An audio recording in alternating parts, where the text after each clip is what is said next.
વાત વલસાડ જિલ્લાની કરીએ, જ્યાં પૂરની પરિસ્થિતિ બાદ હવે સરકાર જે એક્શન મોડમાં છે. રાજ્યના નાણામંત્રીએ અસરગ્રસ્ત વિસ્તારોની મુલાકાત લીધી. કનુભાઈ દેસાઈએ પારડી સહિતના વિસ્તારોમાં જઈને મુલાકાત લીધી. સ્થાનિક અગ્રણીઓ પાસેથી તેમણે ત્યાંની સ્થિતિનો તાગ મેળવ્યો. નાણામંત્રીએ અસરગ્રસ્તોને જરૂરી મદદની ખાતરી પણ આપી છે.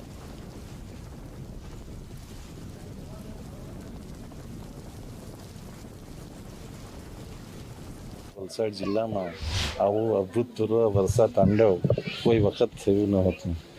ઉમરગામમાં આપણે જોઈએ તો આખા ભારતના ઇતિહાસના ત્રીજા નંબરનો લગભગ 43 ઇંચ જેટલો વરસાદ થયો અને એની સાથે સાથે પારડી, વલસાડ, વાપી દરેક વિસ્તારમાં જે વરસાદ થયો એના લીધે આપણે એક રીતે જોઈએ તો જાનહાનિ ઓછી થઈ છે, પરંતુ જે રીતે લોકોને નુકસાન થયું છે, ઘણું બધું નુકસાન થયું છે અને એ નુકસાન માટે લોકો વ્યથિત છે. પરંતુ લોકો સરકાર સાથે રહીને એમને બેઠા થવામાં સમર્થન આપશે, સાથ આપશે એવી આશા રાખી રહ્યા છે.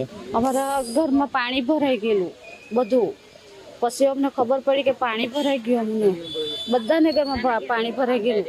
1 વાગ્યાના જાગા અમે 1 વાગ્યાના અમે ત્યારે અમારી એટલે જોવા જાય તો બહુ પરિસ્થિતિ ખરાબ હતી અમારી. ઉડી ગયા આખા ઘેરમાં પાણી, ખાવાનું નહીં રહ્યું, કપડાં નહીં રહ્યું, પહેરેલા લુગડાથી અમે નાઠા ને 4 માળની બિલ્ડિંગ પાસે અમે ગયા. કોઈ અમને જોવા નહીં આવ્યું, કોઈ પૂછવા નહીં આવ્યું, કોઈ પાણીનો ભાવ નહીં પૂછ્યો અમને.